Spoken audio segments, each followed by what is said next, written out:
Picture this. You're back in elementary school. You're on that crusty carpet floor with your classmates sitting cross-legged in a circle. Your teacher then hands each of you a book that opens a world of new settings to absorb and characters to analyze. I was already an eager learner ready to gain those superpowers I was told reading would give me. However, imagine that as you go through book clubs and English class year to year, you notice a pattern. Instead of reading about kids with similar experiences as you read fiction and nonfiction from the perspective of white authors and characters. You are constantly fed an image of lives, families, and environments that look nothing like your own. Sometimes in the conversation, you feel disconnected and isolated. You just struggle to relate. This is what myself and many other minority youth experience in their childhood. Our media are mirrors. Everywhere we look, we see pieces of ourselves. And as we get older, we use them to construct our identities. There is without a doubt that on a subconscious level, media consumption plays a crucial role in how a child formulates their worldview. It's hard to spend formative years of your childhood not seeing adaptations of your life and nuances from your culture that are not based on racial stereotypes. Then you would see POC characters in a world where they're under the pressure of Eurocentric beauty standards, and their lives are centered around struggles about their race. I know that this is for awareness, and I'm sure it helps kids feel less alone. But why does the idea of having minorities lead the show with lives that are not focused on their disadvantages, but rather media that features them thriving from their resilience? Why does that sound so foreign to us? Why can't they be the ones that fall blindly in love, make mistakes, and go on adventures? We need to realize that for POC youth around the world, those reflections that we observe in our media, they just don't look like us.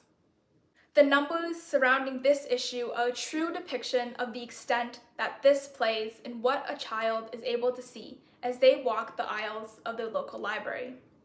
Statistics in 2018 have shown that there are more children's books featuring animals and other non-human characters than all types of visible minorities combined.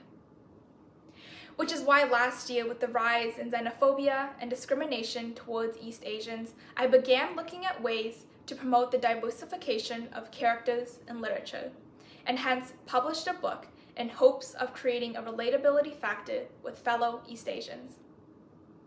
It was there I poured my unfiltered experiences and memories from the 18 years I had spent with my unordinary Chinese family.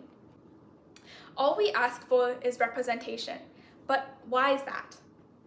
When a marginalized reader reads a story about a character who looks like them and is grappling with similar experiences, this creates a sense of belonging and comfort, knowing that their feelings are valid.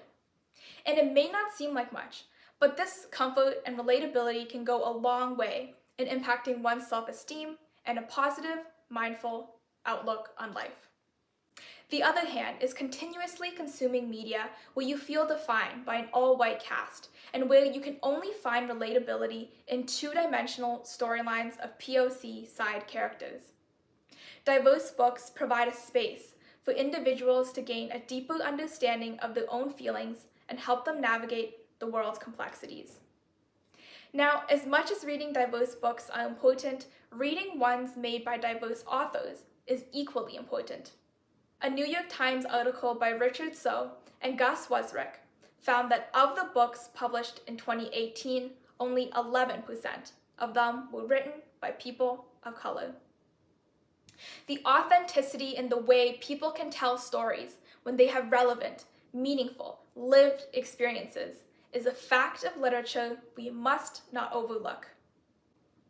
Diversification in literature also prompts personal reflection. When you read a story about someone who lives a different life than you, you begin to examine your own experiences and perspectives. It's very easy to believe that your life is a universal one, so reading other people's stories allows you to build empathy and foster diverse, real-life connections. You don't really realize how different you are from your peers until a particular event or experience occurs.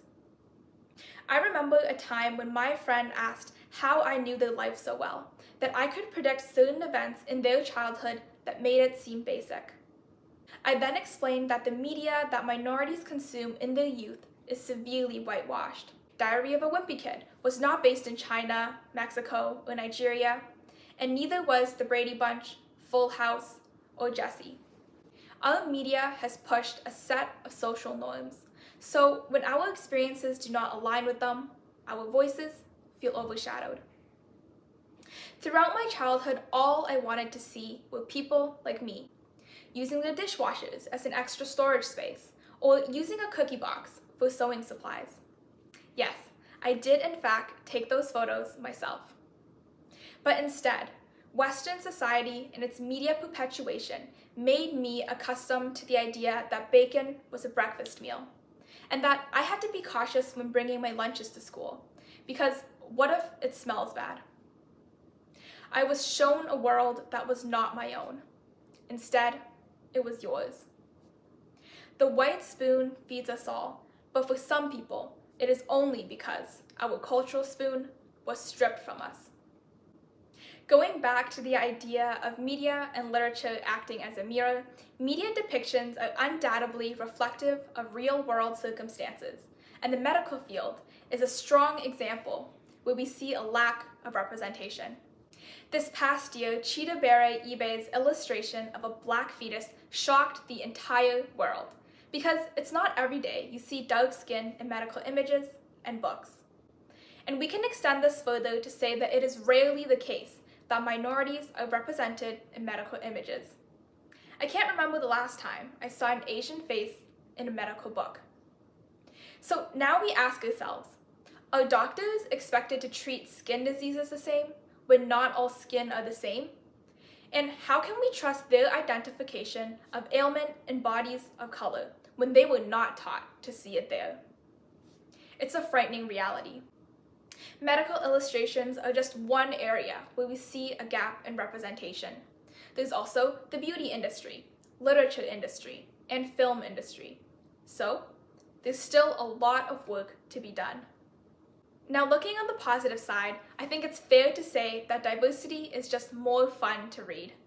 Life would be so boring if all we did would read the same kinds of books from white perspectives. No offense. So, it's time to add some color into what you read. I know I talked a lot about diversifying literature, so if you're one of the people who think, reading's not my thing, or I prefer to scroll through social media or watch movies, don't worry. What I'm about to say is applicable for everyone. And if you're not already reading and consuming media from diverse perspectives, no need to panic. I'm not trying to guilt anyone either. Some simple ways you can add more color into what you consume is to start with what you're comfortable with, before expanding to different perspectives and experiences. Or start conversations about the books you're reading and the media you're consuming, whether that be through Instagram, Twitter, or Facebook. You'd be surprised to hear what people have to say. Finally, if you have a notebook beside you, a scrap piece of paper, or want to keep a mental note, the next time you're looking for a good read or scrolling through social media, I challenge you to ask yourself the following questions. Whose voices do you see and hear the most? So think about different cultures, disabilities, and gender. Whose voices are missing from the media you're exposed to? So are you reading enough books from and about Asians or Latinos? And finally, what cultural stereotypes are present in the media you consume? Is the nerd Asian or the violent kid Black? Ask yourself these questions, but what I think is more important is that this diversification needs to start with you feeling uncomfortable and being okay with it. It's one thing to feel uncomfortable, and it's another to accept it, knowing that it's necessary. If you remember from my introduction, I said that media and literature are mirrors, allowing one to feel heard and seen. Now, we can see that media and literature also act as a window, enlightening other readers on the truth about the lives they don't live. I hope that in the future, when minorities open a book, we see a reflection of ourselves, our faces, our hair, and our stories. Thank you.